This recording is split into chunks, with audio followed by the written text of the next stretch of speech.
Time being 6:30, we'll open the rate hearing meeting. I think what I'd like to do is go around and, like, Bill, you could have your say first on what you would like to see or whatever, and we'll work our way around the board. Okay. On the microphones, please. Put on your microphone. Are these on? Yes. They're not for in here. Oh. You have to speak loudly, because these microphones are just for recording, but there is no speaker system here. Oh, okay. All right. Patrick. Good evening, gentlemen. I just called, got your wife, she said you were on the way. Yes. The one that I would recommend is the one that's listed as the hybrid model, which for residential in Tier 1 increases by 1%, which if you're in using the maximum of Tier 1, which would be 1,500 cubic feet, it would mean an increase of 80 cents on your bill. 2.5% on the Tier 2, and then 10% on Tier 3, 14 on Tier 4. The vast majority of our residents are in Tiers 1 and 2. Irrigation, 2.5% for Tier 1, 3.5% for Tier 2, 10% and 14% for 3 and 4.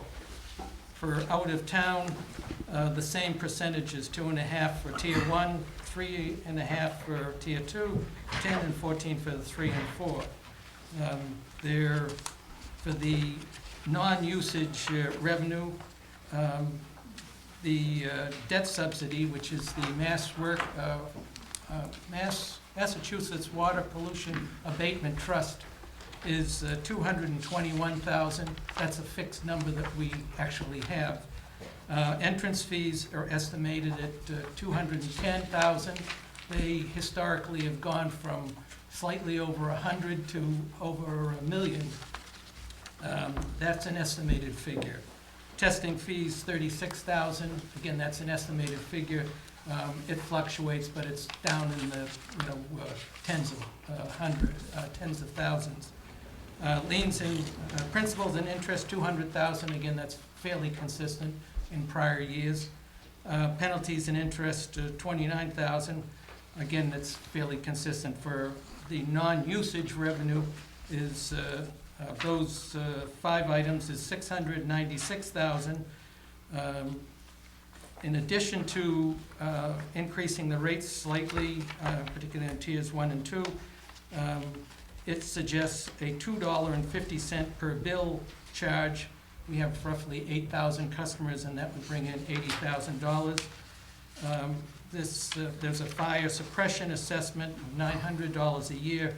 We have about 100 customers who have their own hydrant, primarily commercial, and that would bring in $90,000.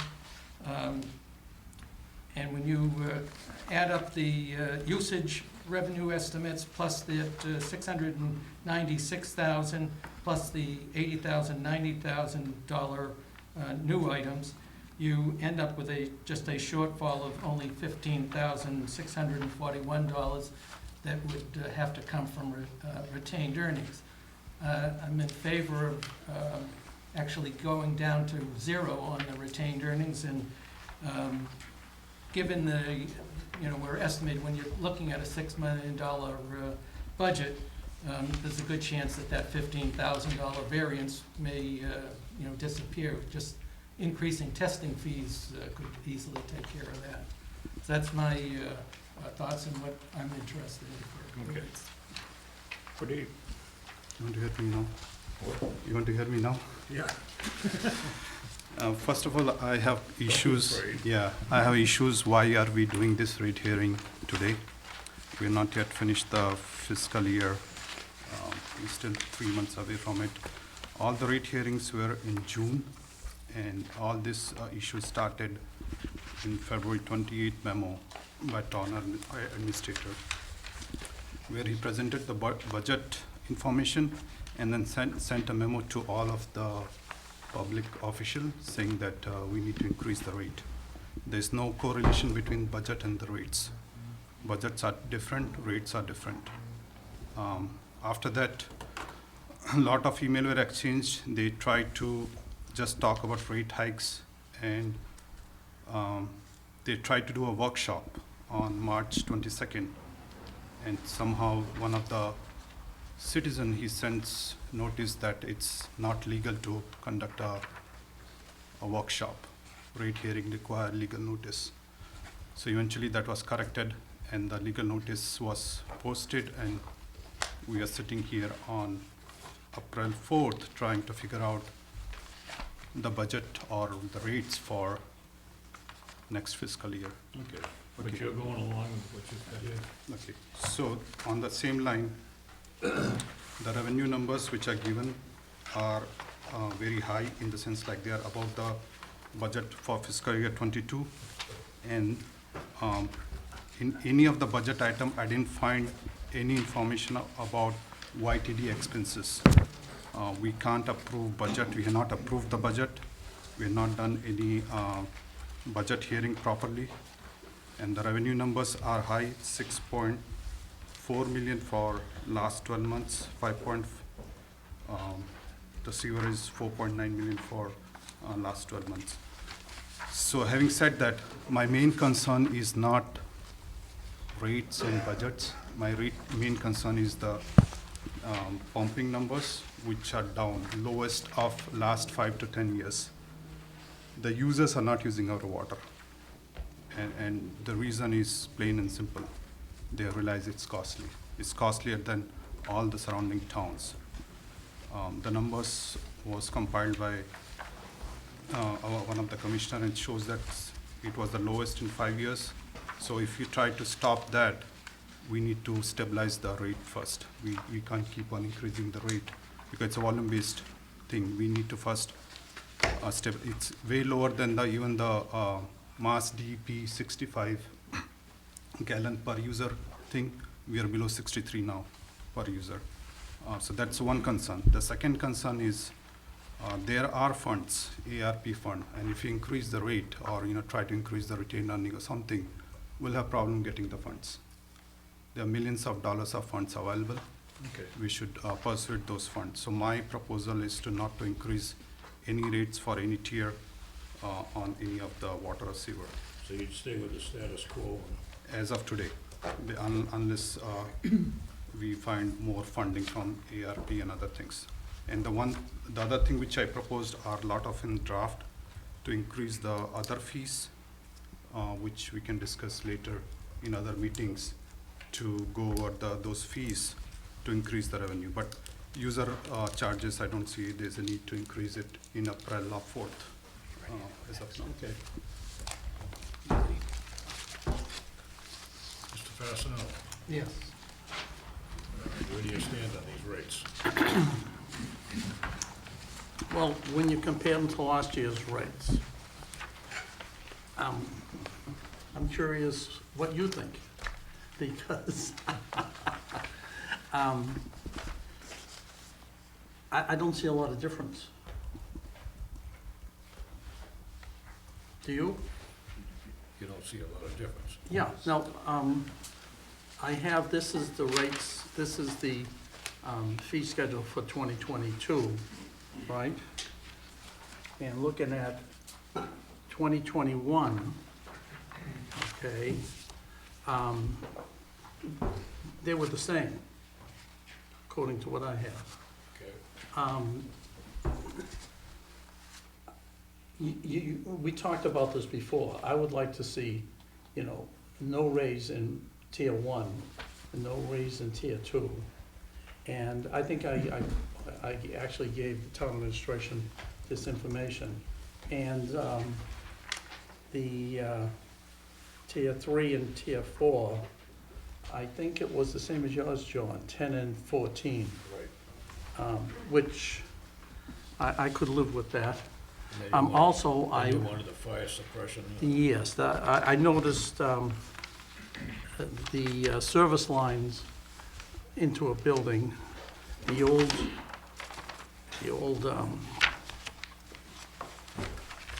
service lines were, it was $2,550. I didn't see a hydrant fee, though. Now, that's a connection fee. There should be some type of a fee that people have their own private connection to the water system, which is a very big connection, really. That should be on it. And anybody who has a private hydrant on private property, since we have to maintain that by law, that needs to have an annual fee also. And the only fee we have is a testing fee, which they can ask to be tested, but they should be tested every time a public hydrant is tested. Okay, but the main thing right now, I wanna see the rate, the suggestions for the rate increase, and you said 0, 0, 0, 0, 10, 10, 14, and I'm flexible on the 10, 14. okay. John Hassan again. Okay. Well, I hope, did the commissioners get my, Yes, we did. okay. First, I guess, for the public, the water commissioners never proposed an 18% increase in water rates, and never proposed an 11% increase in sewer. That is burdens totally on the town administration, erroneously going out and proposing that on their own, to embarrassment of us, and to some degree, I felt, led to an ambush at the finance committee meeting, which was unnecessary.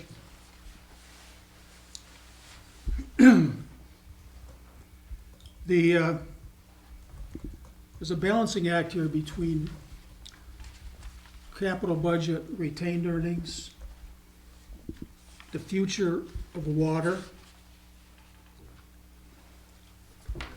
We have some different ironies going on, like Pradeep mentioned. There is a price elasticity of water. Whenever we increase the rates, the consumers buy less.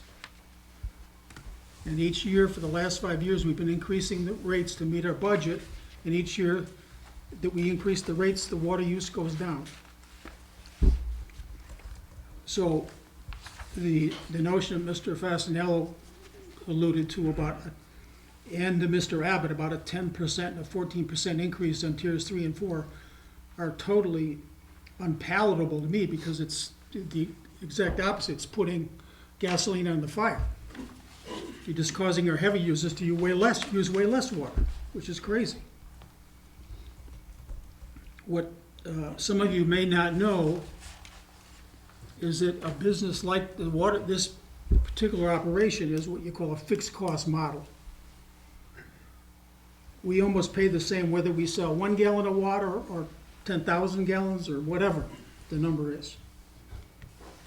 The facilities, the pumping, the people, the equipment, the trucks, they're all there anyway.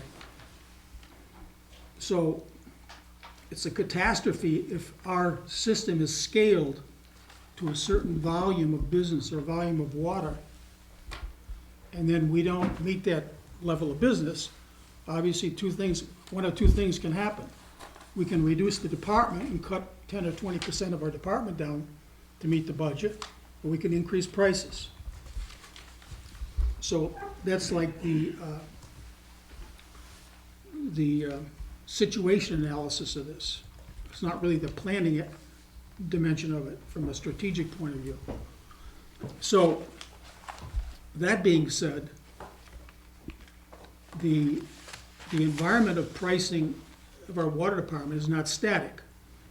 We are facing a different future. The future is that the government is becoming very sensitive to anything in the water. And there's a lot of government bureaucrats out there who are trying to test and look for any problem or thing they can find to have a COVID type of scenario. And they found one. It's called PFAS. They're overjoyed. Now they can have us test like hell. And the beauty is this is laying out just like the COVID with an Omicron and a Delta.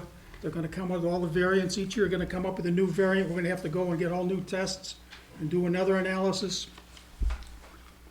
So we're facing that dilemma.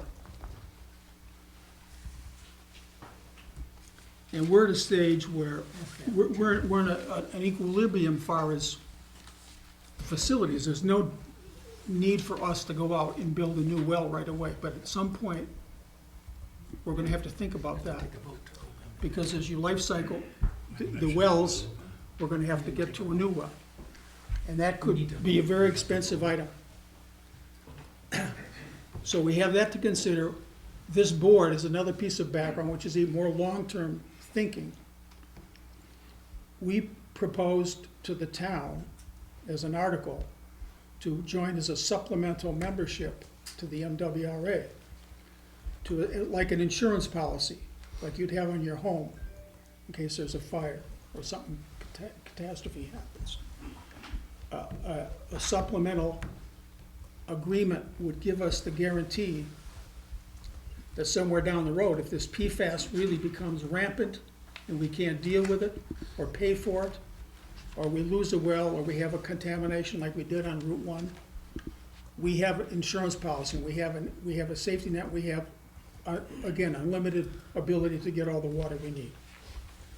Unfortunately, our finance committee turned that down cold and didn't recommend it to town meeting.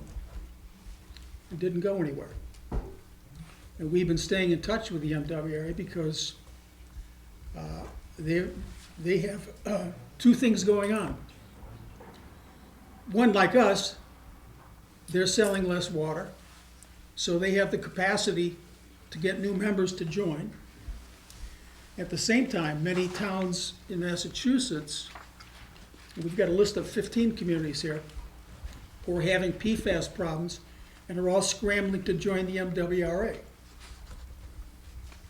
And we're in a unique situation because Walpole, we are really a member of the MWRA because of our sewer system. But we're not a water member. Most of these other towns do not have any membership relationship. But it's primarily in the South Shore. Where are you now in this, Joe? Well, I'm gonna take my time, sir. This is important. We have people here who don't understand anything about water. And if we're gonna talk about water rates, I wanna make sure you understand the context of what we're talking about. So that's something that we need to think about, is to, the MWRA has gotten to a point where they're gonna accept a number of new memberships, and they're gonna actually waive membership costs in some cases, if that's correct, Mr. Fastenal. That is correct. So it would be a tragedy if we missed that window of opportunity, because it's gonna close very quickly. And we would be one of the sisters of the poor who won't have a chance in the future to do anything about it. So that being said, our water budget, we collect retained earnings, which is really, I used to think that was illegal in government. Government should make a profit. Government should run on a break-even budget. It's kind of unusual in our department, we collect retained earnings, which means we have excess.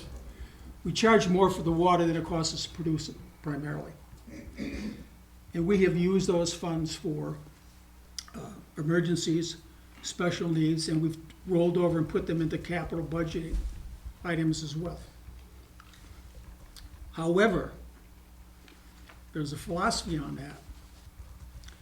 If you fund your capital projects with the current ratepayers' money, what you're really doing is people from the past are paying for the water systems for the people who are going to live here 30 years from now. If you finance these, as we have tried to do, and bond them, actually the cost of the capital improvements is paid by the people who are using them over time, which is a more desirable approach to capital budgeting. So we have this tug and pull. Basically, we as citizens, representatives of the taxpayers, as well as theoretically the finance committee, are representing the taxpayers. The town administration is representing government. Their job is to get the most money they can, to raise as many revenues as they can, and do a first-class job. Their job is not to keep the Proposition 2.5 or keep taxes down or keep water rates down. Our job is to try to keep the water rates down and keep the taxes reasonable. So we're not cheerleaders and all on the same team here. We're kind of on two different teams when it comes to this type of scenario. And there are some cheerleaders here in the crowd I see smiling, and the town administrator's got his team here. But my job isn't to rubber stamp their proposals.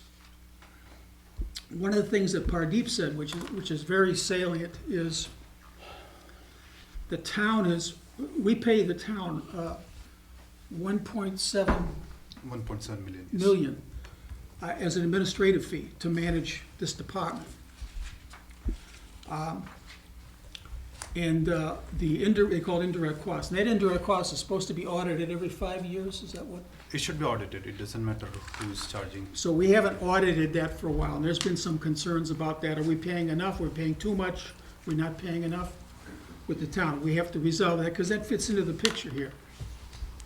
Now, the retained earnings, we dip into. In the last couple of years, with COVID and the economy the way it was, we dipped into the retained earnings to soften the rate increases for the consumer, having empathy for people who were out of work in the lockdown, et cetera. Now, we're still kind of phasing out of that, and I still personally have a philosophy that we still have to stick to a lean pricing scheme with our rates, because I don't think the economy has recovered, and I don't think the consumers have recovered. And I also think if we dip into retained earnings, it's not going to hurt any of the operating requests and emergencies of the town as far as our retained earnings go. So my proposal, fellow commissioners, is with the tiers, as far as the residential level, 1% in tier 1, 2.5%, which is consistent with Proposition 2.5, and tier 2, that's most of the households. We go to tier 3 and 4. Regrettably, I'll go along at this time with 5% increase, even though philosophically I'd like to keep that at 2.5, because those are the people who we want to use more water. When they use more water, we get more revenues, and we meet our budget, and everybody benefits. And by jumping from 1%, as Bill suggested, to 10 and 14, I think we're doing the exact wrong thing. We're just going to get lower and lower water utilization, more shortages, and more stress on the system. So that's my logic there. The other ones, pretty much across the board, I'm not having excessive empathy for out-of-town commercial or irrigation. And those are at 5%. And down below, I think the things that Bill rattled off are pretty much I'm consistent with all the estimates. And that's another thing, though. This is for the Finance Committee. I don't know if you people follow up or not, but the estimates you're given are always low, and the revenues always come in higher than the estimates. And I don't think that's done intentionally, but it creates a strange environment. It almost forces us to have the rates higher than they need to be, because we're dealing with a low estimate of revenues when actually almost every year. Pardeep, is that correct? You know the percentages on that. Yeah, so the different numbers were presented between 10 to 15%, and the actuals on the DOR website shows 30% above the budget. So that's the last year was. Okay, so that being said, we have what you call additional revenues from the liens, testing, and that type of thing. It's a standard. Its amount, as Bill said, $696. There's no. The user fees from the fees I suggested are over $5 million. We have a proposed budget of $6,056,000. Now there, I took the administrative cost of the town.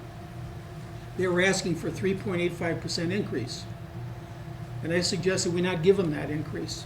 We hold them to last year's budget. It only amounts to 40-some thousand dollars. But I think it's a symbolic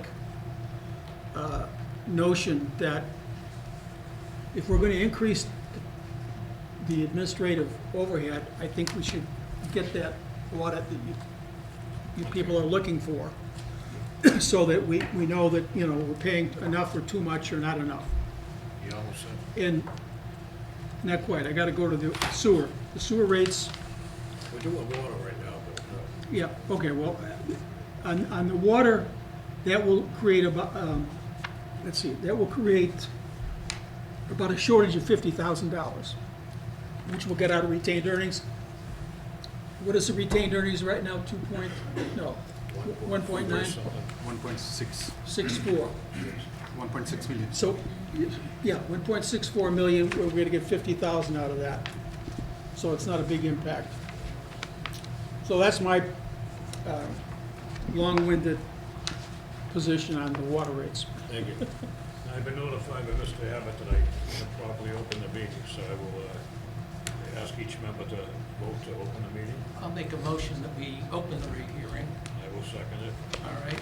All those in favor by name? Aye, Bill Abbott. Pradeep, no, No. it's not legal. John Swain, aye.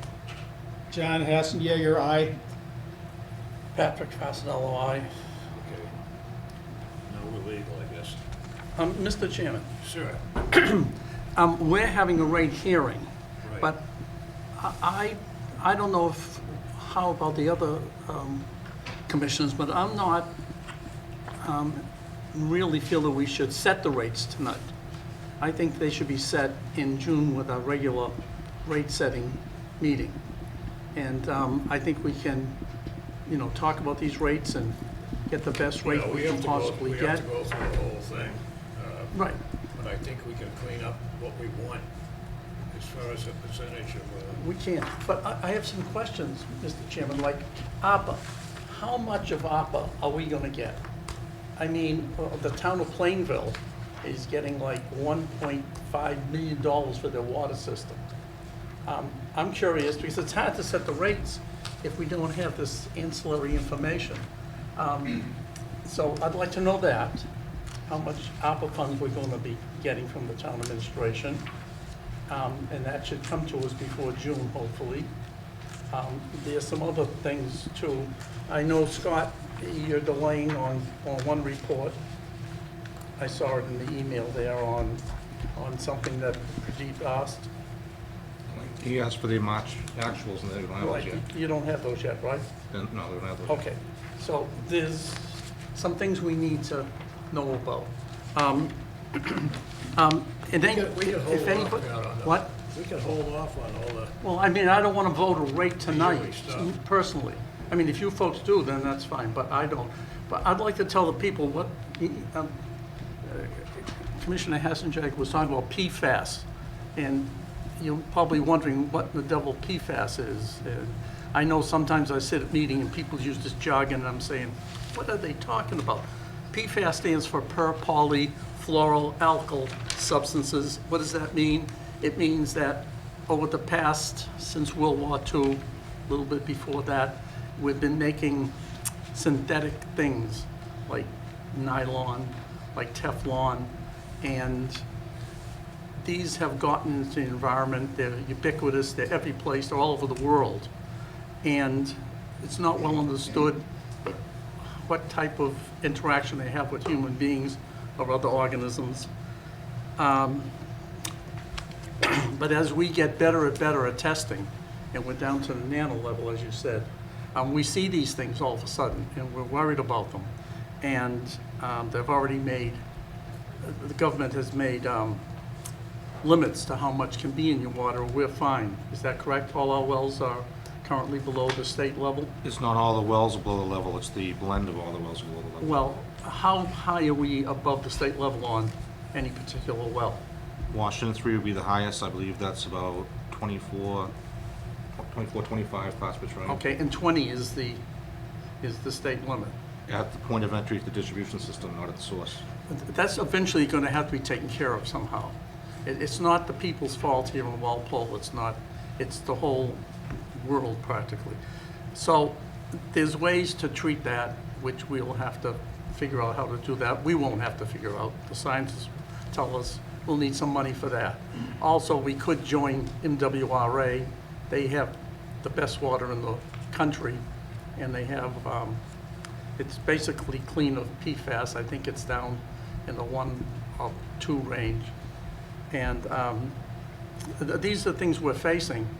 And that means if we have to treat the water, we're gonna need some money. I hope the ARPA funds will be big enough so we don't have to raise rates too high. That's why I'm for 0, 10, 14, but I would go with 10, 0, 5, 14, if that would make Mr. Hassenjagger happy. That's what I just wanted to say. I Yes. just have one thing to say on the tier. The tier 1, 2, 3, 4 Yes. are very close tier between them. Although we think that tier 1 is the most essential, the tier 2 and tier 3 is the family average, and tier 4 is also a family average, multifamily and condo. In fact, the highest rate paid by tier 4 is a senior living house on the main street. So we should not be just randomly throwing any numbers for any tiers without knowing the impact on the families and seniors or condos or anyone who are poor. We should be careful about seeing those tiers being done properly. Well, in one respect, you know how Commissioner Hassenjagger was saying we should encourage people to use more water. We're under the strictures of the Commonwealth, as you know, limiting us to a certain amount of water. So we can't be like the electricity utility or the gas utility. We have somebody putting strictures on us. So We are meeting Wait, hold on, that, at we are that meeting, point, we are Bill meeting. Abbott, how much down is it from 5 years ago, the utilization? What percentage? All right.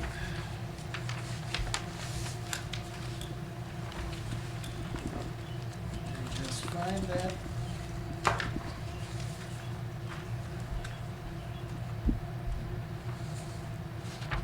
It was fairly consistent through 2018 going into the past. When you look at the last 3 years, it's on the average, it's been around between 87 and 90% of what it was 2018 back to 2016. But it's going down every year, that amount. I had the table. Yeah, So the last year was the well, lowest, not 70. all the time. If you look during the Calendar spring year. of 2021, it was actually 5 and 14% above that previous average. If you look at 2020, you've got May, June, July, August, September, October, were between 99% to 111% of the prior year's average. So it does fluctuate, and a lot of it has to do with whether we get a lot of rain or it's a particularly dry year. So last year Yeah, was that- the lowest, isn't it? Last year, Was the lowest calendar year. calendar year, in 2021, 9 of the months were below the historical average, if you look at the historical average being 2016, 17, and 18, and they were above for April, May, and June, So the usage was. the point I want to make is that it's not just the water utilization, but Patrick just described 2 curves. One is state DEP is skewing the capacity, 65 gallons a person, the capacity down on how much you can get out of your own wells. And at the same time, they're increasing the cost of this PFAS. It's going like this. I just have like 5 towns here. Mansfield, 4.2 million in new funds to fight PFAS. Hudson, 4.3 million. Westfield, 12.2 million. Air, 12 million. Easton, 9.2 million. So it almost seems that they're forcing us to think about collaborating with the MWRA, because the MWRA, they don't put a limit on use of water. That's correct. The state does not put a limit on their own water. So, you may hear this again, that proposal, because before the window gets shut, we're gonna give the public one more chance to have us do the right thing. Okay, my turn. For years now, we've been given rebates on low-capacity washers and toilets. We're trying to get people to use less water. Then we're raising the rate at the same time, which helps them use less water. And now we're worried about not selling enough water. Gee, that's a surprise. As far as I'm concerned, right now, I'd go along with Mr. Fasanello's 0 and 0 on the first two tiers, and 10 and 14 on the other. I don't care about people watering their lawns. We're treating this water with chemicals which cost a lot of money to make it safe to drink and everything, and then we're spraying it on lawns and stuff. I'm sorry. So I don't know if we can get any kind of a vote tonight. That doesn't sound too awfully great. Well, Pradeep has, I think you want 0, 0, 0, 0, is that correct? Yeah, because the block 3 is for the multifamilies. The multifamilies are what What town would is you giving. do with block 4? Block 4 is the senior housing. You want to keep that zeros too? If, what I'm saying is that don't throw any random numbers. Well, you say block 4 is senior housing. Yeah, This is not, That's not accurate. it's not, it's It's- based it's- on the usage, and you could be I know. watering your lawn, you know, in some of the places. Which is Up fine. in North Walpole that aren't on sewer, and many of them, big homes have Which is totally fine. irrigation. And it's, and when the rates and the blocks were designed, there was never any look to see, oh, well, this should be for apartments, this should be for families. It was Yeah, yeah, based purely yeah. No, on. no, it's it on the was family purely- side. As the one who designed it. Yeah. It was based purely on usage, and it's sort of a bell curve. It goes Assuming, up and then it tails off. yeah, it was assumed that it's only single family uses the water. That's No. wrong with, It- none, it- other towns who have tiered system, okay, well, they I have can tell you different how it rates was, for developed. multifamily No, and different Tier rate 1 for- was yeah, definitely made to help the Yeah, west, seniors. yeah. No, Oh, tier one was because because we- of we- 40, first of all, right now, we- about 42% of the people on the system, residents, are in tier one only. Okay. So That they means- can't that be, means they that- can't be, we that can't have means- 42% of the 8,000 customers That's- are senior citizens. Well, That's- these are that's water, wrong, that's wrong. low water users also. They're- But they are if you low cast water, your which mind is the- back to is the about 30 normal. years ago, we took away the fee, the service That's- fee. Well, Yeah. Because of this, what you just said, that there were people who were using very little water, but they were using the same service fee as somebody who's using a lot of water. And that affected seniors. And we went through a whole bunch of things trying to figure out how to help the people who need help. And we thought that was the best way to do it, rather than have people bring in their whole life's financial history and things like that. You know, we didn't feel we were supposed to do that.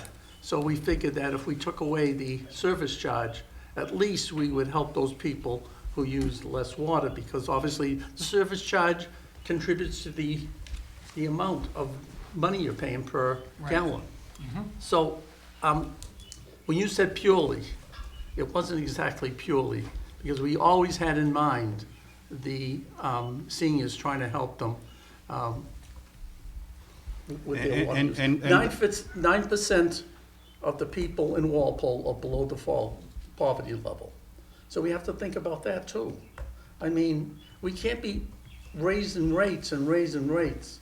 We have to try, you know, I made a note here. We try to keep the rates down. But we also try to provide clean water to people and safe water. And sometimes they're a conflict. And the conflict is easily solved. We're gonna go with the clean, clear water. We have a sister town who doesn't really, they take the water out of the ground. They share an aquifer with us. And they don't even basically treat it. They just take it and drink it. They do very little treatment. If you go out and you take our raw water out of the wells, at least before it was contaminated by industrial pollutants, you could drink it. You wouldn't want to drink it, but you could.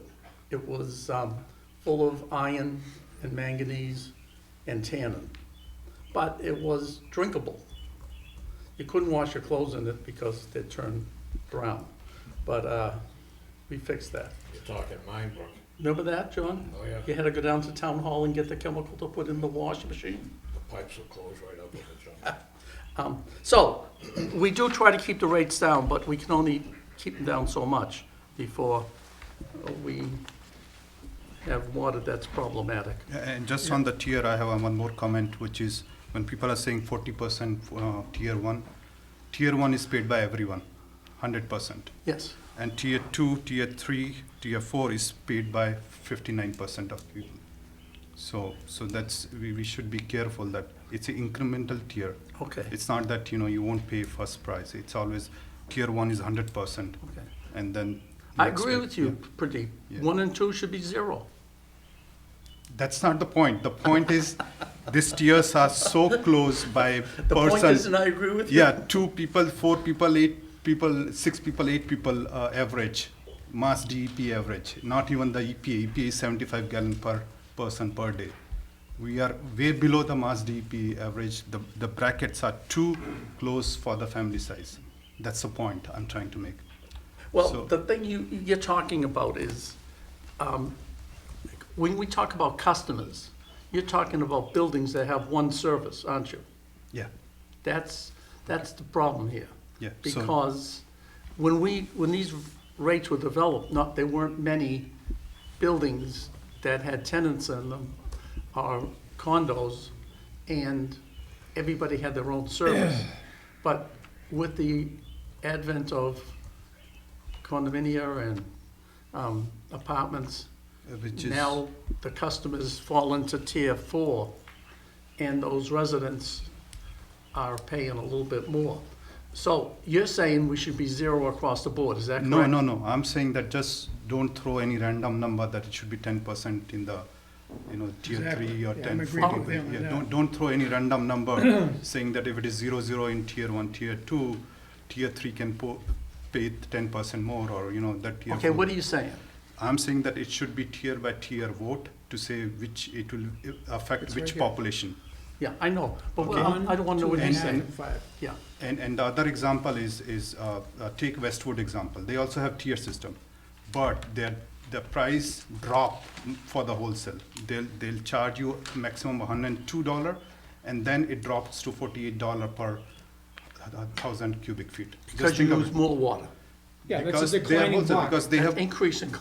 because That's they a are in the declining last block tier. now. They're We have the last tier. incline. They may have essential use. They don't have lawns. Yeah, The condos don't have lawns. They are What do we using do it before for we went to general. block rates? yeah. So Well, yeah, before, John, when you told me about that, I've been thinking about that, to scrap them all and just have one rate. Married like that. But the state, of course, is telling us that we But- should have block rates. but they told 3 And we rates. should have 25% monthly billing. difference. 25% different with 3 block rates. What we have is 4 block rates, which are like 25, even more than 25, and 100% up. The last block is like almost 100% up the. Well, there's nothing to change, nothing to say we can't change it to 3 block rates. It's we can't guess it until we see all the data. It's just that it has to be done slowly. Commissioner Abbott designed the 4 block rates, and you And had some. And it took about a year and getting lots of data, because originally when it was mentioned, someone said, not here at the moment, I could do that right now. And I said, you could come up with one. Could you guarantee that it would generate the same revenue? Because what it comes down is that we're going to need $6 million to operate the water department That's, this coming year. And it isn't an easy thing to just say, well, we'll go with 3, and now let me just pick numbers what I think they look. It's very involved to, Why did you pick 4 instead of 5? because when I looked at the surrounding areas, as well as the MWA has a rate survey covering the 61 towns that they provide any service to, not just water. And 3s and 4 were the most common. And when I looked to see what made up a good inclining block rate, they said the lowest should address essential water use, which is essentially in a standard American house is what you use inside your home. And that the next block should not be too large, because if you make it fairly large, once you get in there, there's no incentive to, conserve. Because, well, I got a long way to go before I get into the next block. That's why the second block is the smallest. And so that was the reason why that the blocks were chosen. There was no, let me see how many people lived in, families, whether they had 4 people or 2 people or whatever. Even that information is difficult to match up with the homes anyways. It was purely based on how many people use 0 to 100 cubic feet, how many from 101 to 200, and graphed it and saw the graph and said, okay, at this point, we'll get the lowest rates, and we dropped the rates from the flat rate down, it was 22% for the first group, and you actually had to get halfway into the 3rd tier before you were paying more with the inclining blocks. And that's why the commissioners, when it was presented, they all said, oh, tell me, what is mine gonna be? And everybody was, oh, I like that, because my rate's gonna go down. I And didn't no like that. surprise. My rate went up. Well, that's, but you had 6 people or something at the time there. But it was not a whole lot that went up. It was really, that we really tailed out for a long, long ways of people who use a lot. And very few who use a huge amount of water, but they use a huge amount of water. No, and you do reflect the demand curve, the slope of the demand curve. Tier 3 and 4 have 25%, which that's what I would expect. You and I are kind of in agreement on many of these items, except really the residential breakout. What did you say, 0 for 1? No, 1% and 1% 2.5 on for one, 2? and I figured, what did that mean for somebody who used 1,500, and it turned out it's 80 cents. Now, there is a $2.50 bill charge. That's a whole other, there's a Right. logic behind that too, we could explain that. Right. But what are you on 2? Are you 2.5%? I believe, let me dig that up, I believe it was 2.5%. Well, you and I are kind of in compliance then with all the items, except 3 and 4, I have 5% because I'm Yeah. worried about the elasticity of the heavy users. I want to turn them off to buy less water. if I Well, can the help it. difference that I saw between what I presented and what you were was, I'd like to get rid of using the retained earnings, because I look and see what we're proposing for capital in this coming year, and it's $1,404,000, and it's, we gotta replace the Willis plant's membrane, which should do the filtering, that's 950, and I'm looking, main. Well, I'm only dipping 40,000 into the retained earnings. Not what I saw, John. Well, they didn't, Jim took the 3.85% increase for the town administration, and I didn't give that to them. Oh, well, yeah, I because I figured they did. got a COVID, you got a little bit of CARES Act money extra, didn't you, this year? Yours, in the thing that we were given, John, has you 40 at grand. 114,000, and the hybrid only has 15, so roughly you're going with an extra 100,000 out of retained earnings. Well, no, I wasn't, as I said, I didn't accept the budget. Oh, I did not give the town an increase. all right, well, then that's about It's a $100,000. $40,000 difference, Right, and that's what so- I'm saying. So I think you and I are pretty close on these. If you, Yeah, you're no, I 5% agree, on the but out we're of town. not, I mean, so I think if we get one more member, Good luck.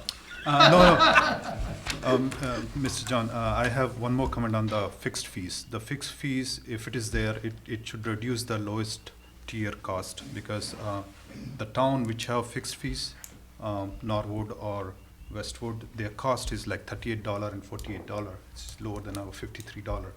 So we're already trying to charge more because there's no fixed fee. But if you're introducing a fixed fee for all, then the bottom most tier rate should go down. That's my comment. well, but it's a phenomenon. I mean, everybody that's got a water service, they have the complete autonomy to turn that on or off. It's just So true. you don't know what they're gonna do. If they don't turn it on, they should pay something to be part of the, it's just like going to a country club. They should pay something to be part of the system. They're connected, they got pipes, they got service, they got, you know, they got a water system. So that they should have some fixed fee, whether they turn the spigot on or not. Yeah, so which is And basically. it's a very minimal fee. I think the $2.50. administration was reasonable in that recommendation. I think that was a good one. So the fees which most of the town are charging are at the minimum charge, and the water is included in it, or it's a meter charge. So meter charge is basically all your AMU cost divided by all the, you know, customers. But this 2.5, how it is derived, I don't know. It's just thrown like a random number. What if they come tomorrow and say that it is $5, $10? We need to have reason to have that number. It's a fixed premium to be part of a fixed cost system. The cost of the system available Which to is you true, is a which is fixed true, cost. which is true. And everybody that goes there, all 8,000 people, have to pay a little piece of the pie to be hooked up to that system. Which That's is all. true. Every But- year, they but pay their little how- fee. how- That's it. How other 2.5 came up? Increase. No, it's not a It's tax increased, increase. it's increased. It is, if you start talking like, say, 5% for one of these, now you're adding a surcharge quarterly, it's more than 5%, Well, that's, quite a bit more. those are semantics when you say surcharge. It's a different way of pricing. We're trying to unbundle, and the town is, you know, you got a kid, they go to school, now they have to pay to ride the Doesn't bus. sound like They we're want a gonna get locker, they anywhere pay for here. that. I mean, you unbundle the cost. Doesn't sound like we're gonna get anywhere. I think Patrick and I are on similar grounds, and I think you and Bill are too, and pretty much nothing. So, Nothing today, because I don't have all the numbers. They're not giving us Well, any that- actuals. we need to know the Yeah. ARPA numbers, we need to know We some need to more know the numbers. information. We need to get it closer to, If there is a project, yes, we we should set the fund it. rates in June. Yeah. We always We have. fund it. Right. If there is a. and if so we there's a- need that extra time. Maybe the public has a Well, that's what I was solution. just gonna suggest. They've heard our conversation here, and they probably have learned some things they didn't know, and maybe have some ideas. I'll be surprised if someone in the audience says, yes, we want the rates increased, but, There is a distinguished gentleman, a selectman standing here. Maybe he'd like to say something. Well, before he does, there's one thing we never really discussed. We got the budget. Oh, okay, this is the water budget recommendations. And I went through this, I had some other people go through it, and why haven't we ever gone through the budget and looked at all the different items here? Because we get items where things go way, way up. Like, for instance, Scott, the chemicals, that went way up, right? Yes. Did we put RFPs out to other companies? Not RFPs, it went out to bid for each chemical. It went out to where? To all the chemical companies? Anybody wanted to bid. Okay, how do we do that? How did, It gets done every year. was it in a trade magazine, or was it in the newspapers? or- No, it's on combis, it's well-known. And so that's why the horrendous increase in that is because, What you're seeing is the lowest bid, is some of those numbers were really high. The cost of bleach, of chlorine, doubled. The cost of the citric acid went from about 85 cents per pound to, I think it was $5.27 a pound. That's just one chemical. okay, and you know, the overtime, if you notice, overtime was a big deal, okay, in the cost. Have we ever thought about having different schedules for different people in the water department? Have some guys start at, or women, start at, let's say, 6 o'clock in the morning and run for 8 hours, and other people coming in at 8 o'clock, or some people coming in at 12 o'clock and staying That, till. that won't make a difference. In fact, if you did that, Well, you'd be you'd paying have more. people, instead of overtime, you'd have, I know what you're talking, emergencies, those types of things where you need everybody out because the water main went, I understand that, but wouldn't that be a way to eliminate some of the overtime, to have a sliding schedule? No, because a lot of this overtime that they get, if you're talking even in the treatment system, it's a safety thing where if you have a chemical leak, there's not gonna be one person that happens to be there fixing it, there's gonna be two for safety, so there's that. Also, if you take the shifts and you overlap them, the people that are not working a regular shift are gonna pay a shift differential for being outside the. Well, that's something that's a bargaining thing. Right. I'm sure there's people who, I worked for the water department, as you probably know, and my shift was, it was 2 to 10, okay? I didn't get any differential, That was my 2 in the afternoon till 10 at night when I was in graduate school. There are people who will work that because it's convenient. And some people want to get home early. Some people sleep late. I don't see why there'd even be a differential. Differential's We can mostly, go through that, but I think you got, if I want to hear what the public has to say. We're not gonna. I we're not would gonna just go like through- to we had make a one FinCom statement. Well, meeting. no, my We point had is that a- we need to go through the budget here. We We had a never did meeting. go through the Patrick- budget. That's just a Patrick, couple we- of them. I have some more. Patrick, But we we've had won't this do- budget We had- available to us at least We had a meeting two, discussing it. 3 meetings. Yes, but This we is didn't not- go through them. It was Did available. did you Yes, ask any I- questions about the budget? Yes, I know about the chemicals. Did you increase. ask the question? Yeah, it was Well, asked if I- at, it if was I asked don't at the remember that. finance committee meeting, you weren't Yeah. there. That's not my meeting. The No, I finance know, but I'm committee just meeting saying, isn't my this has meeting. been No, discussed. I'm saying, has the commission gone through this publicly? And it has not. Well, it's been on our agenda, it's been presented to us. If one had questions that they hadn't But- been answered before. But the rate increase was thrown, so all the last 2 meeting was a discussion about rates. There was never a discussion about the budget. I have the to budget- disagree, but Yeah, let's budget go is on and incomplete. get public comments. It does not contain any current year expenses. It just contain, last is FY 2021, which ended almost 9 months back. What are we have expensed in this year, in last 9 months? We don't have any knowledge of that. Okay, well, do we wanna vote on this and see where we are? No, What do you I mean, want to hear John? from the public. We should hear from them first. But Public's not what are you gonna make the thinking? vote. No, but I want their input before I vote on anything. That's what they're here, it's a public meeting. What are you thinking, John? You I'm mean, thinking the same as you, 0, 0, 10 and 14. well, who can live with that? I don't know. And we have to maybe poll them and That's find what I out. said, let's poll right now Okay, and see I where I we could are. live with that, John. I think we're impassable right now. Okay? I could live with, I really want the 0, 0. Okay? The other ones, you know, we could make that up with some of the things I was talking about, the fire lines and the hydrants. We can make that up. Well, the rest of our stuff, we can do later. Doesn't have to be done tonight. Okay, all right. So I'd make a motion that we go 0, 0 on the first 2 tiers, 10 on the... Well, you're setting a rate now. This is just for discussion, Right. okay? I wanna see where we are. All right, I'll second you for discussion, Okay. okay?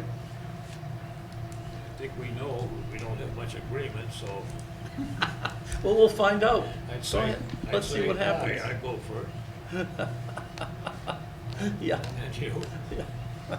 Against? No, I like the hybrid model, so no. We like the Well, so hybrid. explain, No, but Dean's would you against just, insurance. would you say, just out loud so people can hear it on TV? And We already went through it. I know. I went. But do line we- by He line. and I read through it. all this Yes. never changed your mind? No, You're stuck with the issue is- original?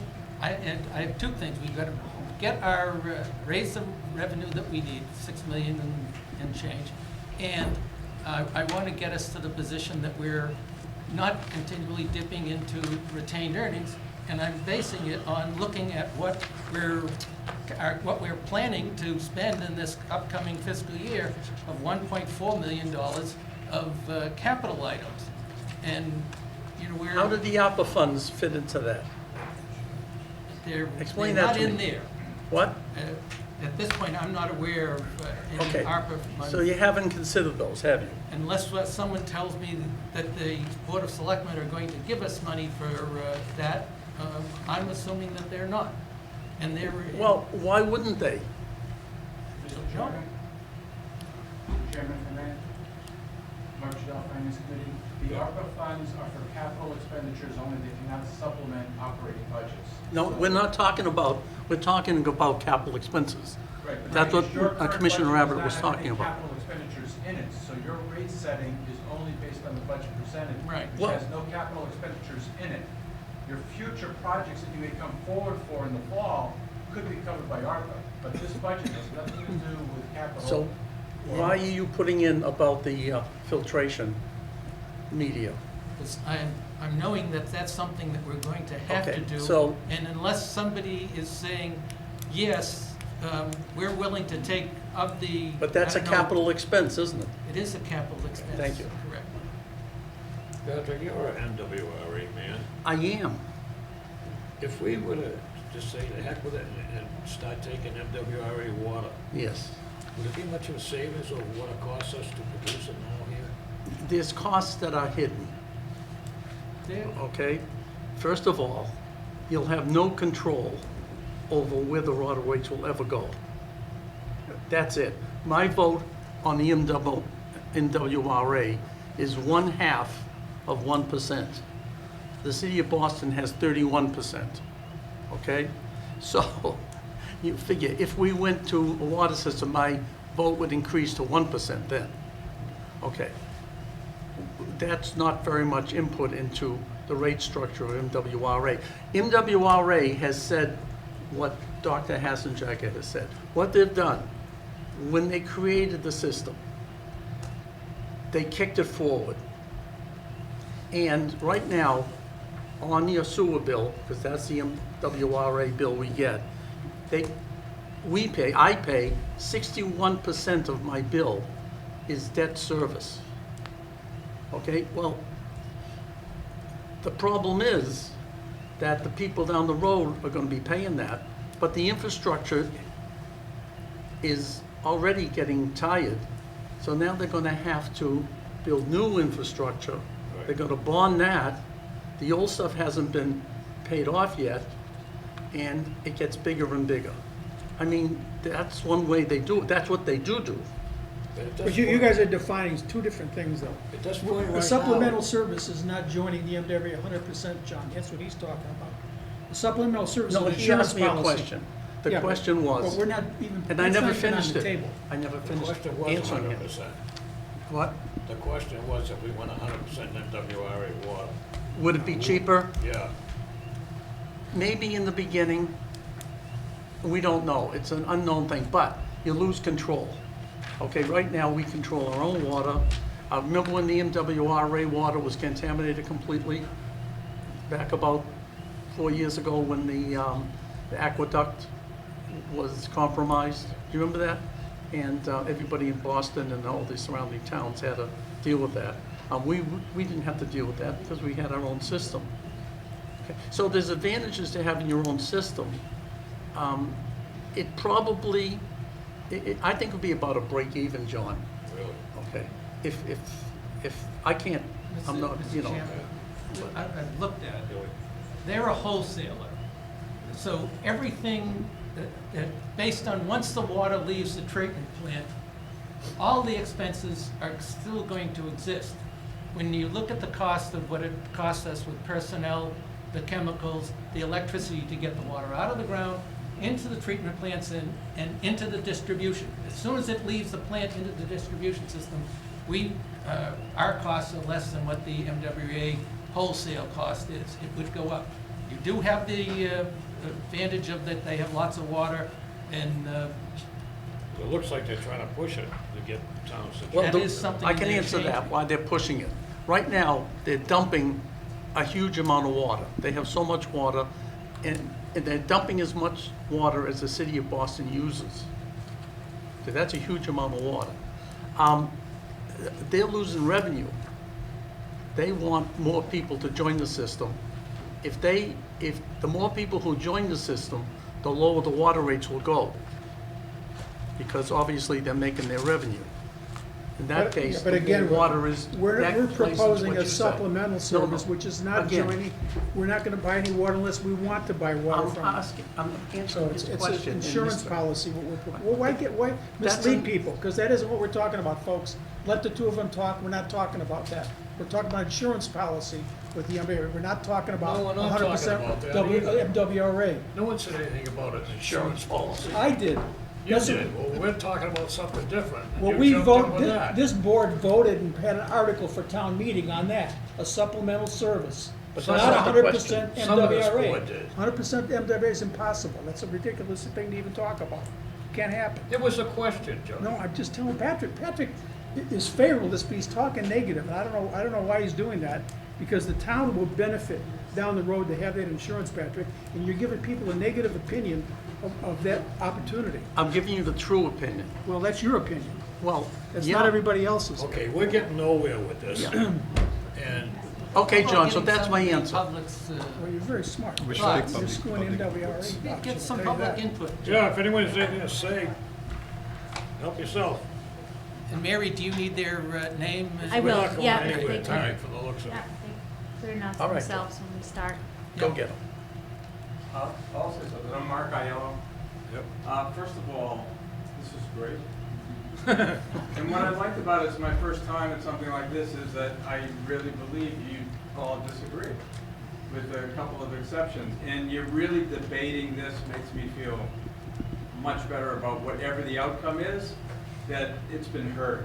And you had legitimate arguments, so I appreciate it, gentlemen. Thank you very much for that. I am completely against anything that scales up or scales down. I'm a firm believer in flat. What's good for one is good for four, is good for three, is good for two. I think the most equitable thing to do is pick your number and charge everybody across the board. I appreciate why you might not want to do that, especially hearing the early numbers on the census, that tier 1 at 43%, you'll have everybody angry with you, rather than just the minority at tier 3 and tier 4. I would suggest that everybody listen to your own words and come up with a number and lay it across for everybody, so everybody in this town feels something. And I agree that the law of diminishing returns will impact if you go a big number on the tier 3 and tier 4. Thank you. Anyone else care to comment? Sir? Hi, I'm Jim O'Neill, select board member and also a town meeting member. My real interest in the discussion tonight is around the use of retained earnings and how retained earnings is supposed to be used, what the intent of retained earnings is, and how we are using it, and what the potential for the future could be. And as I listen to the dialogue, and I share the point you just made, that it's good to have good open debate, and certainly there is good open debate here. But in the end, the challenge that your board faces is it costs a certain amount of money to operate the water system. And we are talking about the operating budget here. So capital plays into it, as Bill pointed out, but it's really about the operating budget for this upcoming year and how we're going to set the rates to make sure that we can cover those costs. And so any scenario where the rate structure doesn't recover the costs is problematic, because what that then does is force you to do what you've been doing, which is dipping into the retained earnings. And of course, as you dip into the retained earnings, what you're really doing is taking money that's been set aside for capital projects in the future. And that's a spiral that is difficult to come out of. And at some point, because we're subsidizing the rates, at some point you're going to have to bring the rates up, and that spike becomes more painful, when you have to do that all at once. So listening to all of the proposals, all of the well thought out proposals, I have to say that the hybrid proposal is the one that makes the most sense to me. And the reason for that is because it's the one that gets closest. Even it doesn't solve the problem, because, Bill, what's it, 15,000? Yes. So it's still a $15,000 hit to retained earnings. Not the worst thing in the world. I've seen much bigger numbers. Last year, your number was much larger than that. So 15,000 is certainly a major step in the right direction. And I think if you do that, then you're setting good financial management practices in place that say, look, it costs me a certain amount of money to operate the system. We're recovering those costs. We're doing it in the most fair and equitable way that we can think of, which is the block rate pricing structure. And it minimizes the impact to the retained earnings, over the long haul. So to me, that's the right answer here, is to get to that hybrid, minimize the impact on the hit to the retained earnings account, and let's make sure that we're recovering the costs of operating the system on a yearly basis.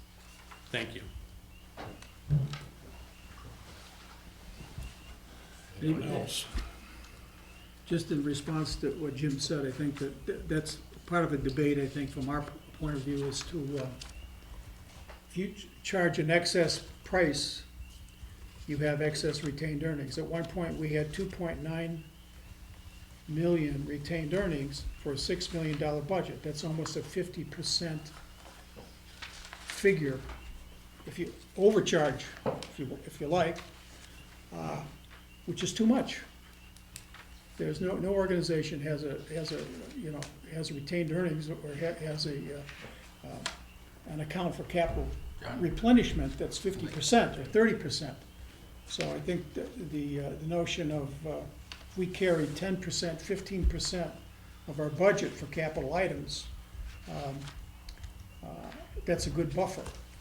And I would disagree just that we shouldn't fund all of our capital out of retained earnings, because that's making the current residents pay for everything in the future, which isn't really the way it should be. It should be, the capital project should be paid over time, because the people who live here 20 years from now should be paying into that as well, because they're the ones that are going to use the service, not the people who were here yesterday. So I think that our problem is one of, again, our estimates of revenue are low, and our budgets may be a little high, so we have this dilemma. It looks like we're going to have a big problem with retained earnings, and then it usually turns out that the revenues come in somehow, and there isn't that much of a impact on and in fact, we still carry a sizable retained earnings. So I think, and again, I would just say, hearing from government likes big budgets and big money and big spending. But from the taxpayer's point of view, there's still a pandemic, there's still economic turndown. People still are concerned about things like water rates. And to the degree we can keep those acceptable, keep those down and reasonable, the better. I don't think that we have to have a big war chest or a slush fund for excessive capital items when I don't see those big items on the horizon. Bill? I just wanted to comment, one of the things that has been a problem is the gap between when we read the meter and when the bill goes out. The office has been making great strides in improving that, and one of the things that it has done is bills that would have gone out either at the very tail end of the fiscal year, late in June, or actually in July, where when people pay it, it becomes revenue in that fiscal year that they actually pay. By shortening the billing gap, and we're not as close as we'd like to be, but we're making very good strides. You're moving, in some of the billing cycles, end up being a good way into June. And so in some cases, we had some cycles that people were actually issued 5 quarterly bills, because what in previous years would have been revenue that would occur in the next fiscal year was actually paid at the tail end of the current year when they went out. And you don't see a problem with that? Well, There's a problem we're with that, addressing the issue of trying to shrink the billing gap. But do you see an issue with that? Well, people paid at the same rates. It just, it wasn't that they certainly paid within days of what they would have in the past. And it was because it was on a fiscal year boundary. That's why we hit extra revenue last year.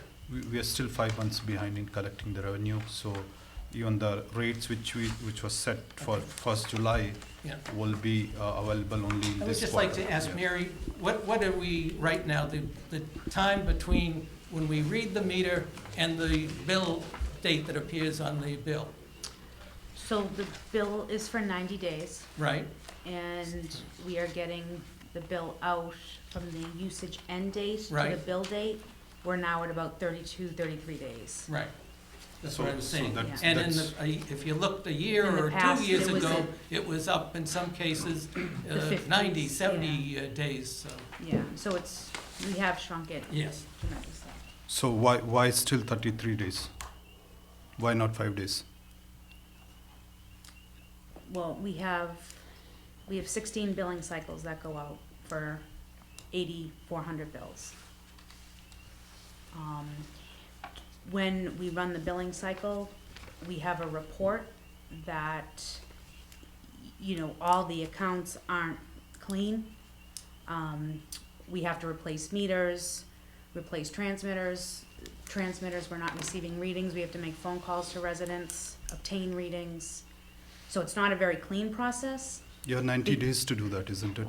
No, we do not. You do, because We do not, 'cause- your meter But we're readings are. working on the other billing cycles, so. So if you're billing someone from January to 31st March today on April 4th, you have time from now until end of June to fix everything.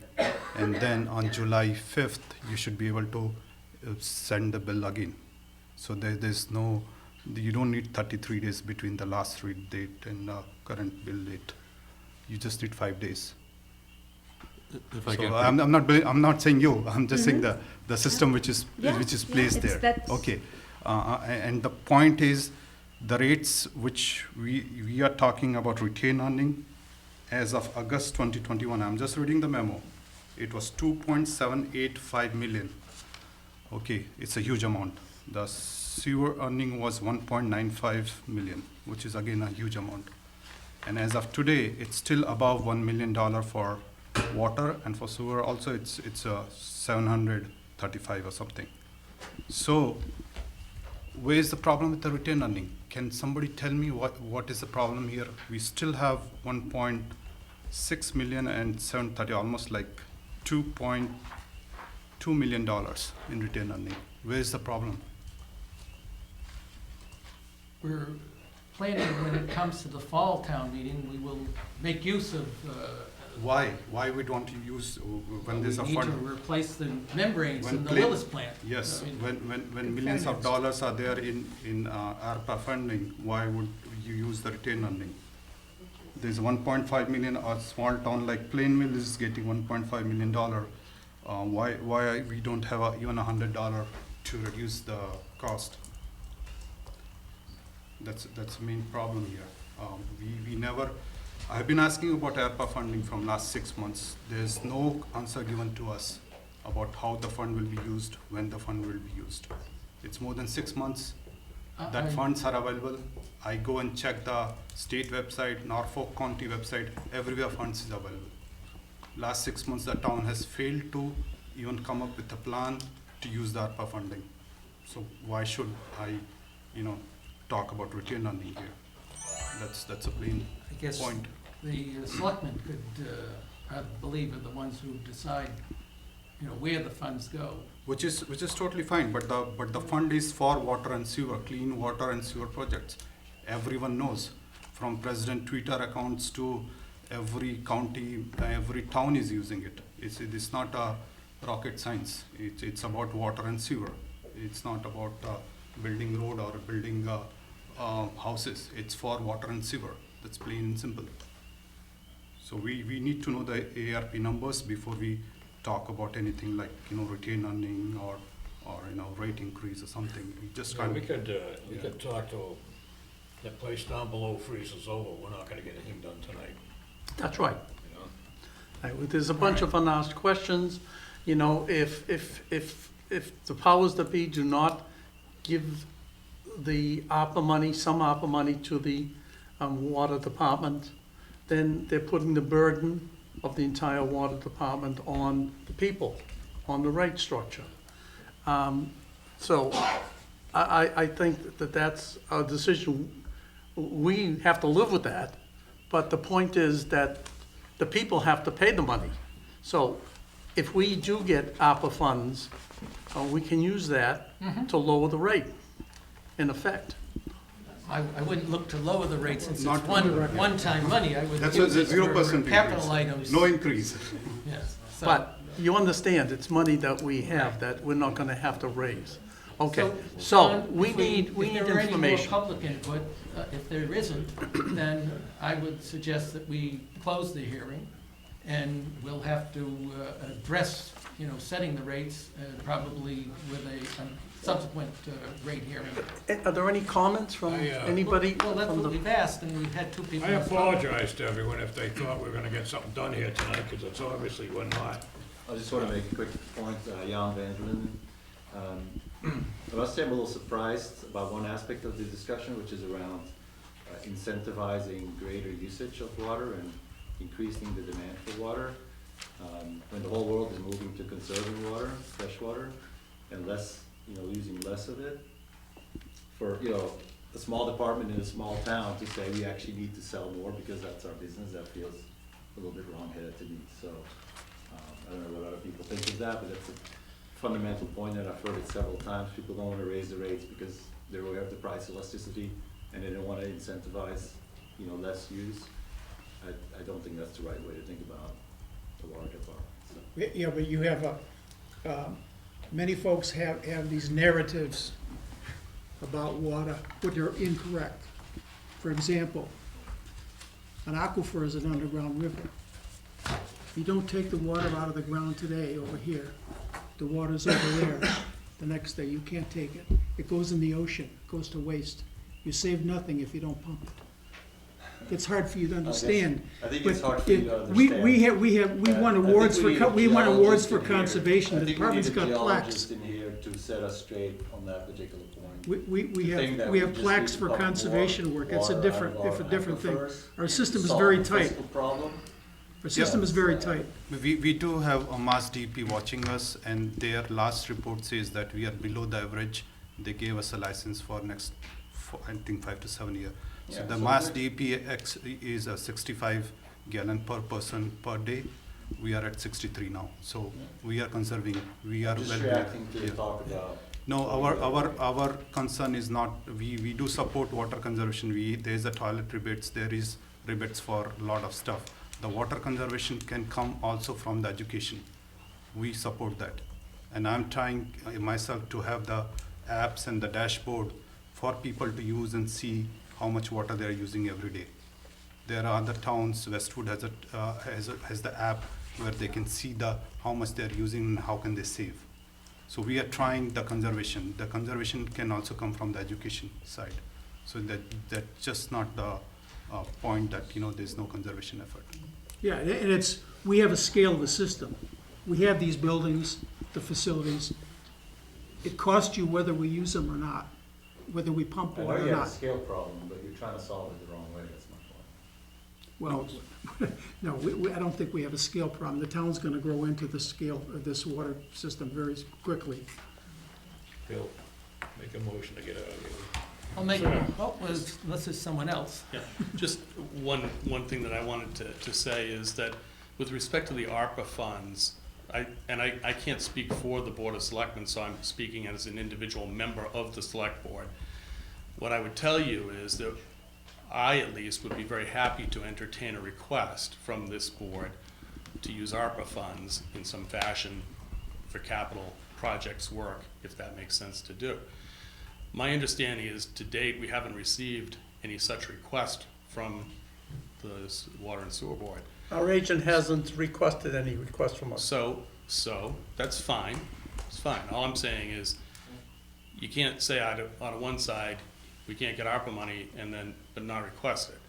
So my suggestion to you is that you put a request together, bring it to the board, bring it through Jim, into the board, and again, I can't speak for the board, but as a member of the board, I can tell you I would be happy to entertain that request. Yeah, just so you know, we're Chairman, not why there. don't we have to add that to our next agenda to make a proposal to the select board of what we would want, and I would prioritize. We don't have to just pick one, we can say here's the items, what they cost, and we'll put them in a priority order, because I'm sure we're not gonna get everything that asked or other folks who are going to. Mr. Chairman, that sounds great what you just said, but thing is, we're volunteers, and town administrator and the engineers, they know what type of projects are gonna be needed in the near future. So, we should ask our town administrator to talk to us about what he thinks we're gonna be needing in the future so that we can I would know ex- at least I would expect what's that our superintendent happening. would, in this discussion, would say, here's the items that We the do. department needs, both departments, sewer and water. We do, we have a capital And we can plan. have our discussion of prioritizing, that we're saying, no, forget the sewer, we wanna focus on water, or vice versa, or, Okay, so that's what I want to say. We need to have, we just can't go willy-nilly deciding what projects. We need to have the experts tell us what they think is appropriate. Then we set the policy and we'll make the final decision. Right. After we hear all the information from you folks. That's what I'm trying to say. And beyond that, we've asked at this meeting at least 4 or 5 months ago about ARPA, you brought it up. We asked to hear about how we could get involved. Actually, there's And other so- funds too. I mean, that's the staff has to do that. That's not, you know, and it's not, I'm not pointing, you weren't even on board maybe at that point. John, there's COVID relief funds. But that- however it goes up the administrative staff, somebody is gonna bring us those projects that they feel, so we can move them forward if appropriate. We have a gentleman here that'd like to speak, I think. Yeah. I've tried not to say much because there's so much that has been said tonight that's inaccurate and incorrect. First off, I want to address a couple of issues. The 11.5% and the 18% was not erroneous. It was correct. It's what we estimated your finance team and your DPW team to continue to maintain the system as is without using retained earnings. So that wasn't erroneous. That Wait, was who's the factual. team? This is my turn to speak. It's public hearing, John. Then you can rebut me afterwards. As far as the direct costs are concerned, they're about $1.7 million. You're correct. They've been about $1.7 million for about 3 years. That's steady. We're confident in those numbers. We're so much so, we're gonna hire a firm, like you asked at the last meeting, to go in and review. You don't have to. The Well, state will we're check going it. to, because we've been challenged and we've been questioned on that. So we'll do that. As far as the budget's concerned, I've been asking since February 28th to address the budget. Please look over the budget. I sat before you, standing right here last meeting. I said, no problem. We'll do whatever you want. We'll give you, I've given you 23 different scenarios as far as these rates are concerned. And I don't think we're gonna get a vote tonight, but that's fine. We'll come back in June and talk about it again. You guys asked for us to come in with some different scenarios this time. Each commissioner, we went around the room. I talked to each of you individually, at least 3 of you. You told me, I'd like this changed, I'd like this changed, I'd like 18%, now you change it to 14% tonight. We'll do whatever we need to do. And as your agent, I am concerned about the budget going into FY '23. And when this budget, if and when it goes belly up in 24 or 23, I'm gonna be here to pick up the pieces. And I think some of you know, when it zeroes out or it's a negative balance, it hits the town's free cash. And that's, we'll cover it at that time.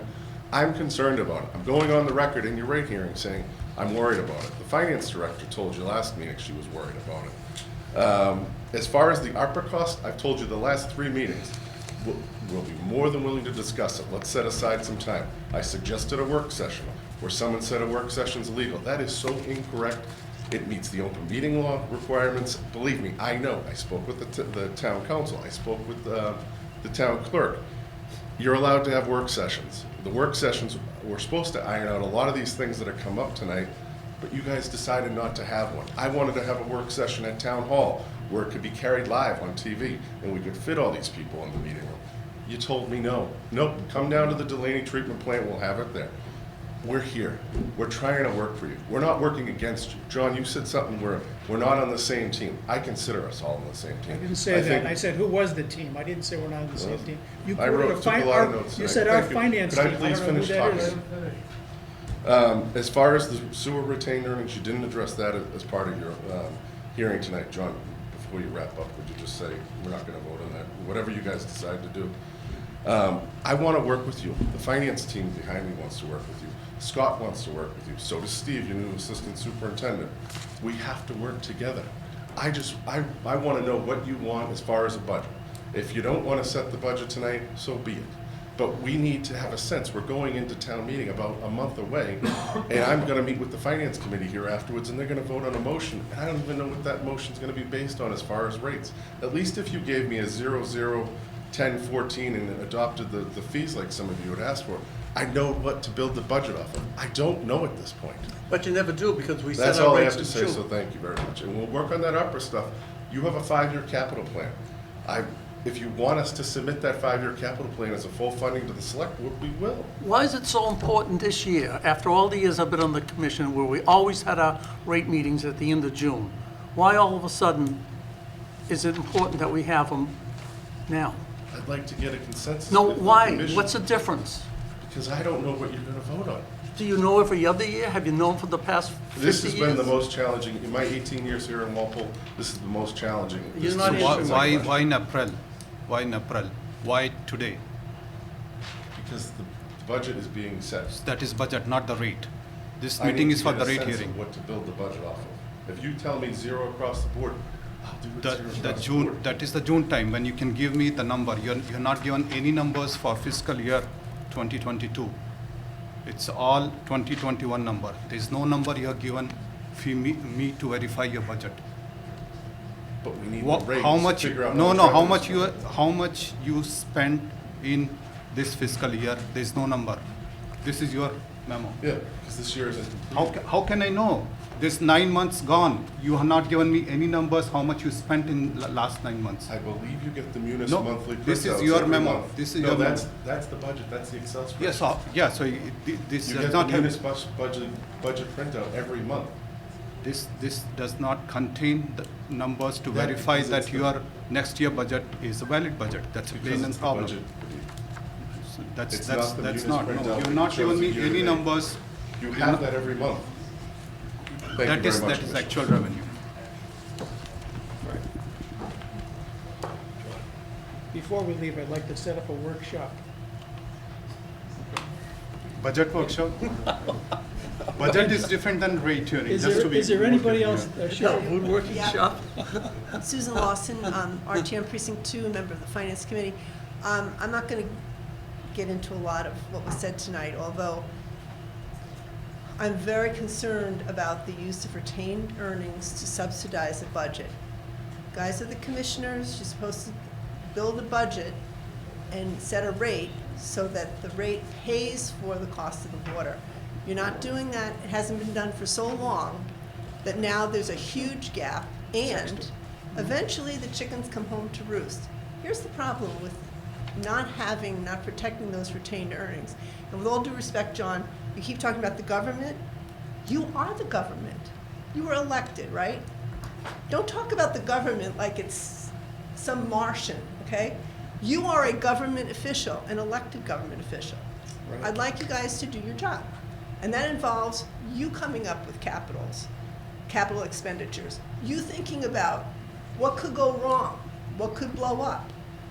You know, the government's protecting us from PFAS, great. I want them to protect us and our water supply, and I want you to do the same thing. So if we do have to drill a new well, if we need new pipes, all kinds of things can go wrong, as you well know, through the history of your work here. What then if we don't have a fund of retained earnings? What do we do then? What do we tell the public? We can't fix this? We can't resolve this problem because we don't have the money? That's irresponsible. So while it may feel nice to say, we don't want to upset people, we don't want to raise the rates, your job is to manage this business, this water business, in a responsible way. And there's plenty of guidance out there on how to do it. And I've heard Jim several times say that he wants to sit down and have a work meeting, work session. You gotta roll up your sleeves and do it. So appreciate you having a hearing, and I hope you get the job done and get it done soon, because town meeting is coming quickly. Thank you. I have just one comment here, that one of the option is that should not be doing a rate hearing in the middle of the year. That's one of the guideline which is given to us. So we're doing the rate hearing in April, which does not seems from any accounting point of view. I don't do my taxes in December. I do my taxes in February or March, because when all the numbers are there. We don't do anything until the numbers are given. Jim, Yes, can you set up a workshop meeting for us? of course. Let's do it. we're not gonna get anywhere tonight. But, Mr. Chairman, before we, I think I see Mr. Abbott there getting ready to make a motion to adjourn. No. You look like that, you had that look. But before that happens, is there any other comments from the people here, or anybody have anything they want to ask, or, you know, I hate to send people away without, Seeing none. I'm gonna say. Oh, okay. we- good, Dennis Crowley. use the mic.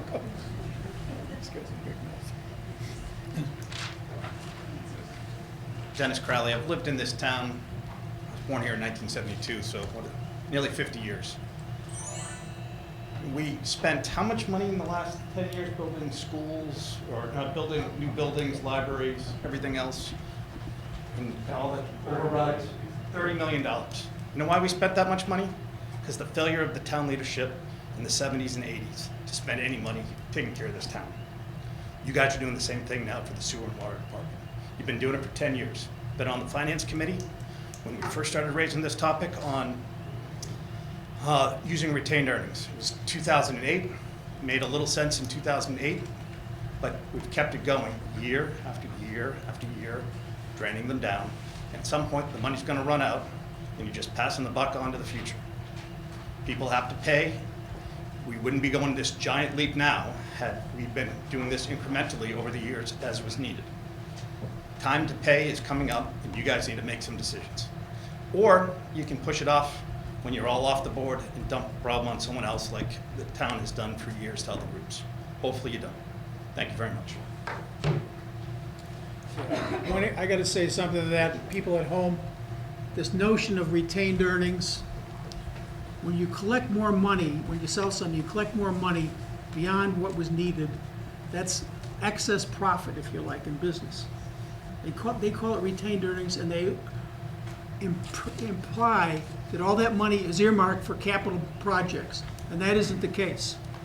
We collect money, we have a ratio of how much money we should have in a reserve fund to meet emergencies, to meet short-term capital requirements and financing requirements for long-term projects. That doesn't mean that all that, in some towns, that money goes back to the consumer. If they collect too much money, give them a tax reduction. Of course, that's unheard of in these parts, but there's no axiomatic thing that you collect way more money than you need and put it in a slush fund, and somehow that's justified because certain people think they have a better idea of what they can do with that money down the road.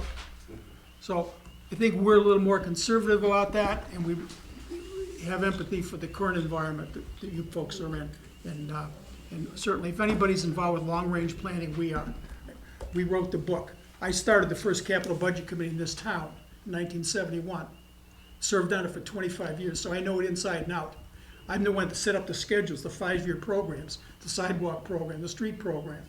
So, you know, we need our staff to fill us in. If I think one of our shortfalls is maybe we don't have the best communications. We have to probably improve that with you guys and have more hands-on, you know, weekly communication so we understand where everything is with the capital items.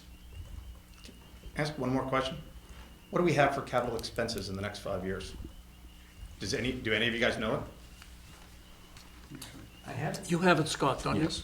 Right. Do you guys know it? We have it, yeah. I'll tell you something else. We structured the town. The moderator is supposed to I'm appoint, asking a quick question. ask the chairman for a person to be a representative to the finance committee, which apparently hasn't happened since we have the current moderator, whoever that is. But that's a role, that's a role of a representative person from this board. The moderator is supposed to ask our chairman to appoint somebody to go to the finance committee. For just that purpose, excuse me, the capital budget committee, to keep the capital budget going. Can I get the question I asked answered, please? Yeah. $1.4 million. I actually have it right here in front of me now. 1.4 million next year, then 1,250,000 the following year, 2,972,000 the following year, and it lists 9,685,000.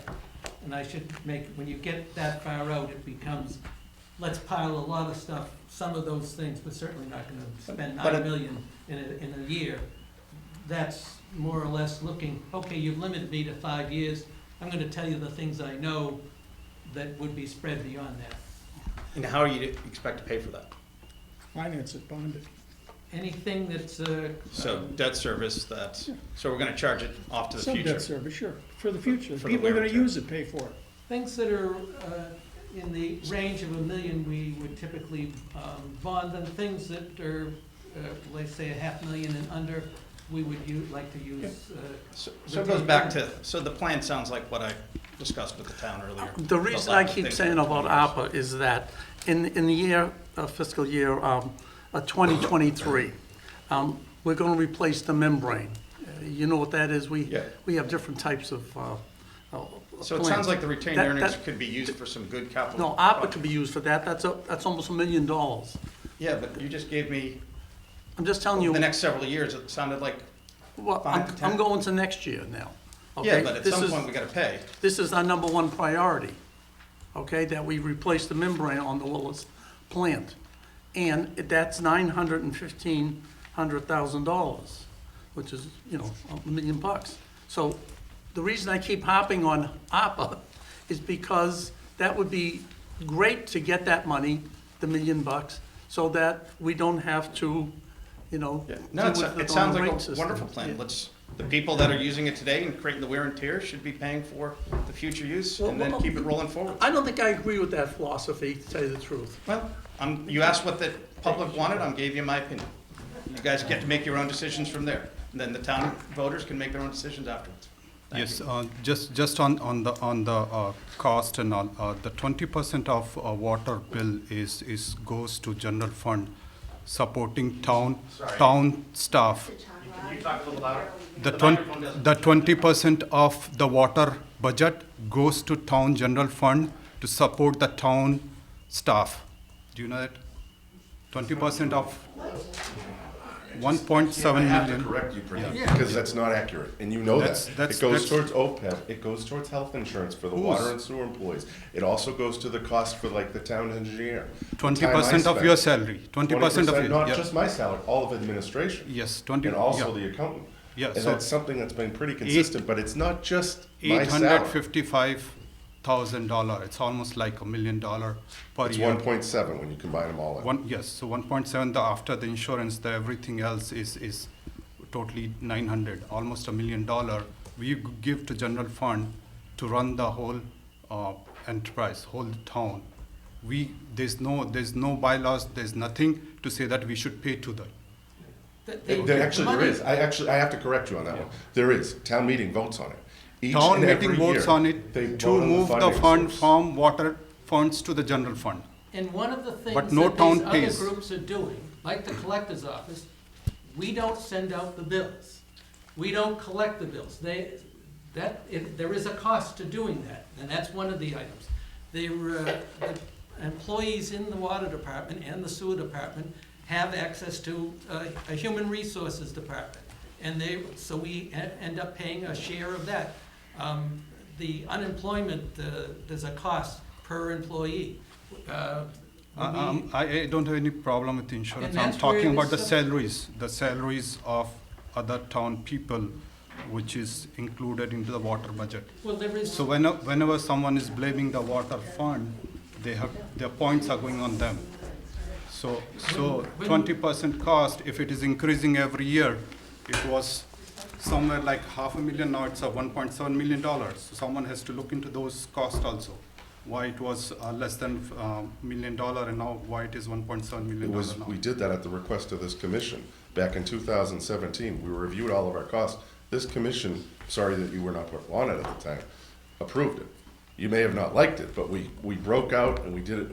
We asked, we interviewed everyone. How much time are you spending on this? So we're gonna get a firm, like I said in here, to review that. Because it's come up often enough the last few years that obviously you're concerned about it, this commission. And one last thing I want to correct, the MWRA, town meeting did vote on that. They voted on it in the spring of 2018 as Article 7. It failed unanimously. I just looked it up while I was sitting here. And then a substitute motion was offered by Bill for up to $250,000. That also failed. So just I gotta let have the public record correct some of these things that's been said tonight. Yeah, we know it was turned down, unfortunately. Jody Cuneo, Finance Director. I just want to set the record straight on the retained earnings, and over the past several years, we've had over $3 million that was brought in entrance fees. That's what was falling to retained earnings, okay?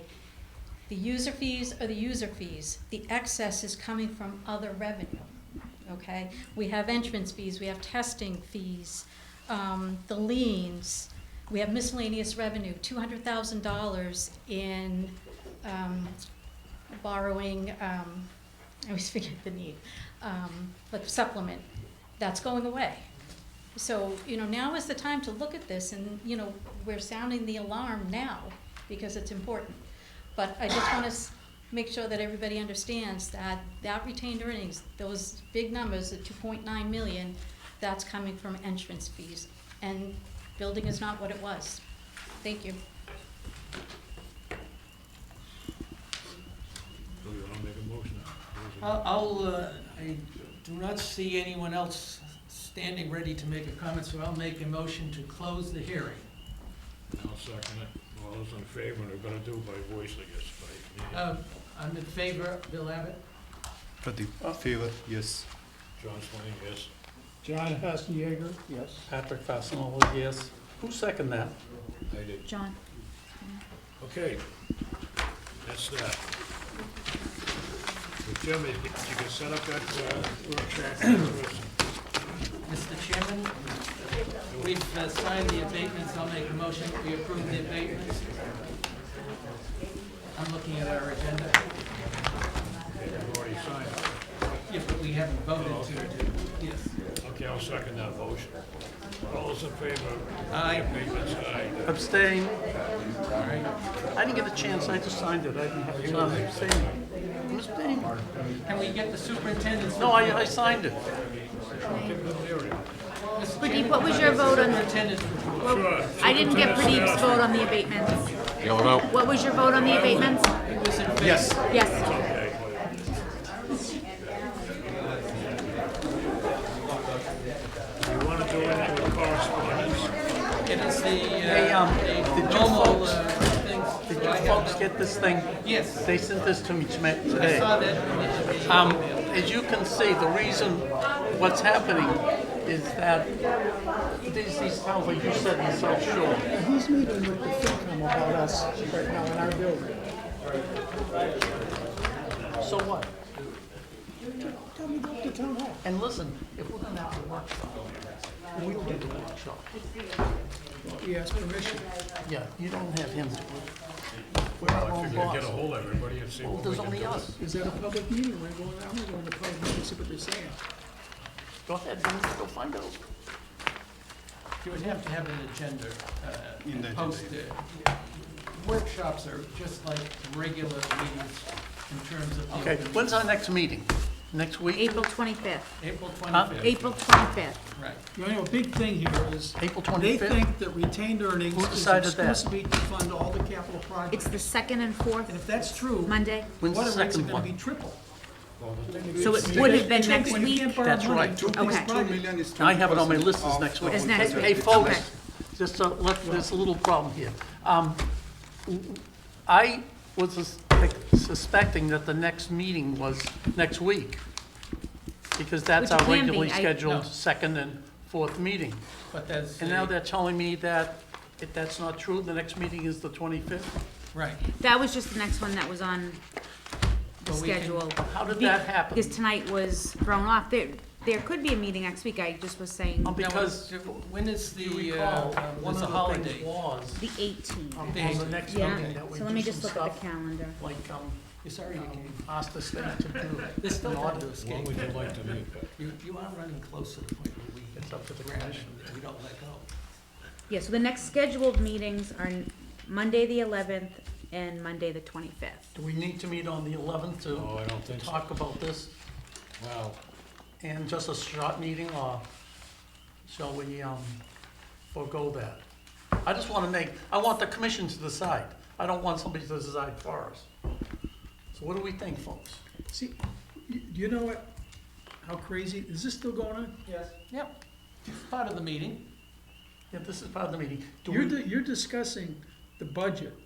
The town administrator is in meeting with the finance committee about our budget without us there. Without- yeah, that was my problem. That's what I raised in the memo, I that, mean- when it's time for budget talk, you He should didn't talk about budget. discuss it with us, Yeah. but he's discussing it with them. okay, can I ask The just whole- one So question, what? please? So Do we what? wanna He's meet saying next he wants week? to know about the budget.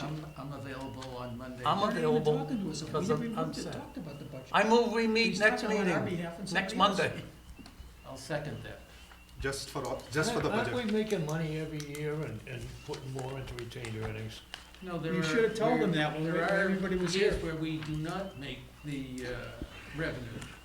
And That is not Jody true. is You guys correct. don't, you only wanna count Jody revenue is from the correct. consumer. You When was look the at last the, time, Bill? you can just look, I can know when we didn't, you just look and see in the year, okay, entrance fee, year 2018, we had $1 million of entrance fees. If you look in 2020, 2 years later, 107,000. That's one of those. Can I say something? But that's the dishonest answer, because we got, The our rate deep hearing show, has we been got more closed, revenue. folks. Right. Let's not talk about that right now. Okay. The rate meeting has been closed, right? The people are gone, so Yeah. let's not talk about that. But I do have a pressing question that you second. Are we gonna meet next week?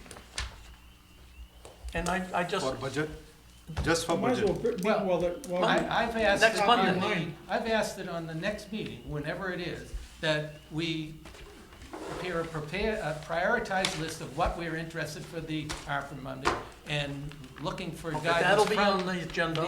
yeah. So And that's the other next- thing on the agenda is the audit. The audit, yep, that's, Yeah. Okay. that's pending. Are we gonna meet next Monday? We could, I don't know how we're ever gonna I do vote anything. yes. I'll meet. If it is for budget, then yes, because we need to, if it is going to the, And the reason that you can't wait till June is the town meeting is going to be in May, and the That's for town, budget. the town It's meeting like is herding going to cats. vote that, yes, 1.7 million or 1.3 million will come out of water revenue One guy gets to zero, one guy gets pay for the collectors, all the work that they Same do. water. And then it's locked in. which is the budget, isn't it? But Go the see if they rates don't. are basically for I want this after meeting the to be budget over is first. approved. But I hear, well, we should cut that back by 40. If No, you- I didn't No, well, say. I, Line items, we have to go line by line items, identify what are the cost, how Right. much we spend this year. I move to adjourn. We don't have.